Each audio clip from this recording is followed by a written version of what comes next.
Welcome to my kitchen. It's Nirvana's kitchen. Today I'm going to be making a South African dish. Well, it's a dish that is made all over the world, I'm sure. But this is the South African version, and it's called, I call it Bara. It's also called Veda in South India. So the Bara that I'm making today is the traditional South African version with my twist in it. And so this is my ingredients. I've done a video earlier showing what I did to the dhals. So I've got two types of dhals in here.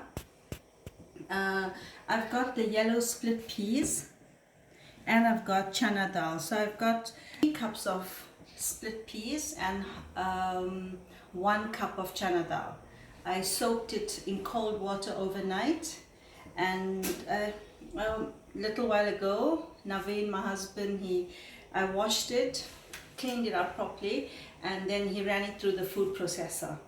And to that, I've added a piece of ginger, a few cloves of garlic, lots of green chilies, because this dish really needs to be spicy. You can obviously make it to your own taste. And I also had fresh turmeric, and I decided to use the turmeric instead of the powder. And if you look at this, it's got a really nice color to it. I actually like the fresh turmeric. It's the first time I've used the turmeric, so I'm really happy with it. Now to this, I'm going to be adding lots of greens and some spices. So firstly, here I've got mint leaves. So I'm not putting too much of mint leaves, maybe just, probably about half a bunch, a small bunch, or 3 tablespoons. Then I've got some spring onions. This is just 2 spring onions with the onions as well. Then I've got some coriander. The coriander is washed and dried, and then it's finely sliced. I'm going to add about 2 tablespoons, that's about 4 tablespoons of coriander. And then I've got chopped baby leaf spinach. This is washed and finely sliced. Just adding a bit of that, say 1.5 handfuls of it. The main ingredient that gives bara the actual really good taste is the chopped onions. Here I've got 2 large chopped onions, but for this amount of dal, I'll probably just put, because I've also got spring onions, which is quite a strong flavor. And here I've got 1 grated carrot. My mom always adds carrots and grated potatoes to bara, so that's how I do it, and my sister does the same. So this is how we make. So this is just 1 small grated carrot, and this is 1 large grated potato. Right, so that's all the fresh vegetables and the greens that I add to my bara. Just give that a mix. And if you look at the dal, it's not a wet dal, it's quite a dry dal. I didn't put any water and grind it. You try and grind it as dry as possible. Now to that, I'm going to be adding some fresh roasted cumin, jeera. This is about 3 teaspoons. The jeera also gives it a beautiful flavor. That's the main flavor. And because I added quite a lot of green chilies, I'm just adding a little, maybe half a spoon of chili flakes. I've got some crushed roasted coriander seeds. This is 2 teaspoons. And then lastly, I'm going to add some salt. The salt is obviously to taste. And what I normally do is, when I have it made, do the first one. When I fry the first one, I give my families to taste it, get the girls to taste it, and then if it needs, we add more salt to it. So to this, now I'm just giving it a good mix, and has the salt, it just goes in. The vegetable starts to release a bit of moisture, and it starts to bind. Now my mom usually soaks a few tablespoons of rice with her dal, but I didn't do that this time because I wanted to try a different method.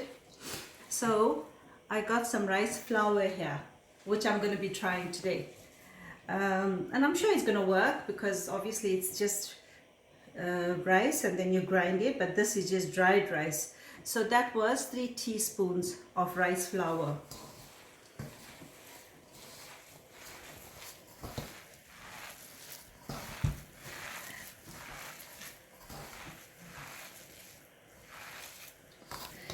Right, so I've given it a really nice mix.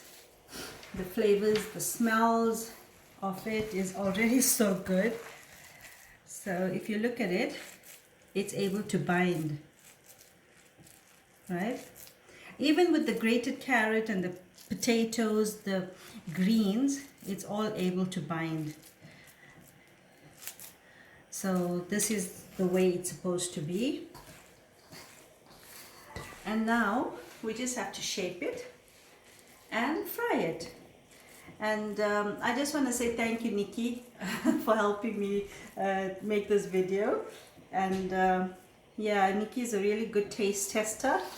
She always tells me how the spice levels are in my dishes, the salt when I'm cooking. So yeah, I trust her judgment. So let's hope she can do the same today for the bara, and I'm sure she's happy too. Right, so I'm going to take this out to the stove and we're going to start frying it. Okay.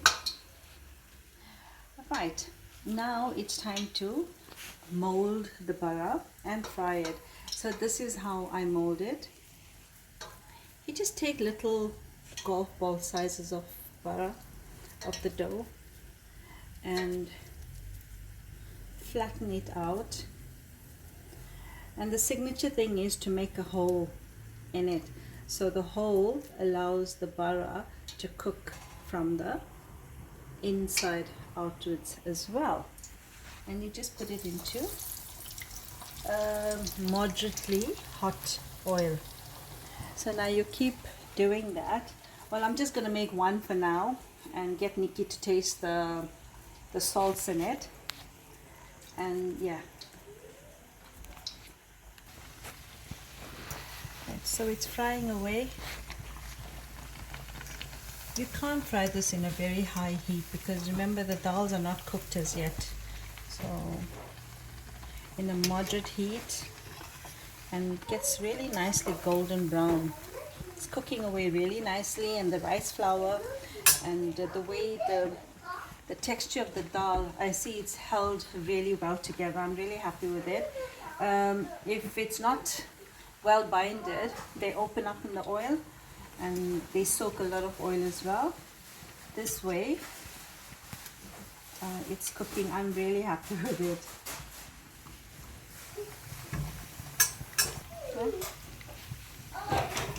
Okay. My bara has been frying now for about 3 to 4 minutes on a very moderately I would say low oil, not a higher oil, because it has to cook from the inside as well.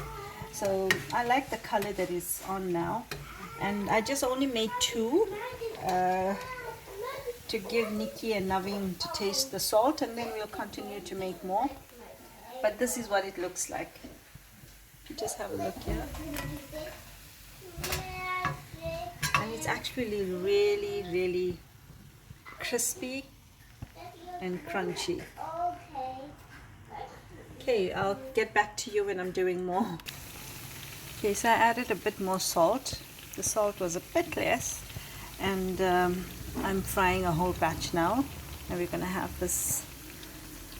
This has to be eaten as hot as possible, And if you do have leftovers, put them into the oven for a little bit and they get crisp and they're good to eat again. And it's also good to serve this with a sauce. We normally make a peanut and a mint chutney. Yeah, so it goes really well with that, to be honest.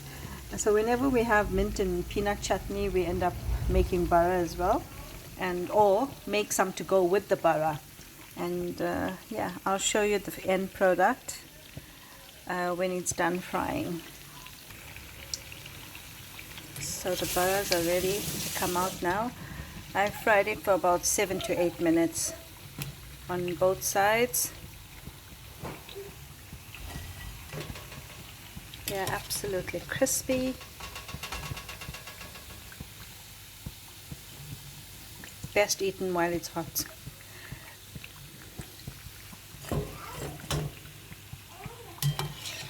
Last one, and then I'll continue frying. Right, so the bara is all ready, and I whipped up a quick sauce in the Ninja with a bit of, okay, so this is how it looks.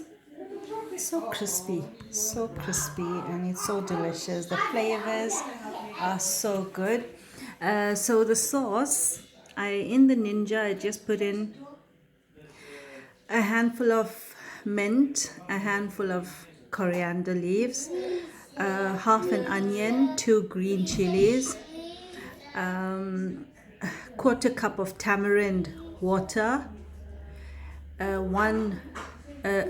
juice of 1 lemon, and 2 cloves of garlic. And I just put it into the Ninja and I let it just blend for 30 seconds, and yeah, this is how it looks. And oh sorry, I've also put in about half a cup of peanuts, and then that's what gives it that lovely texture and creaminess. So there you go, guys. This is my bara, my version of it, and it is a family recipe brought down from my mom, my aunt, and yeah, I just added a bit of my own touches to it. Really nice. Okay, so I hope you enjoyed watching me make this video. I hope to make quite a few more videos. So I'm going to upload this on my YouTube channel, Nirvana's Kitchen. Have a look at it and let me know. Give me your views. Try the recipe, and yeah, so I'll get back to you with many more videos. Thank you, guys. Bye.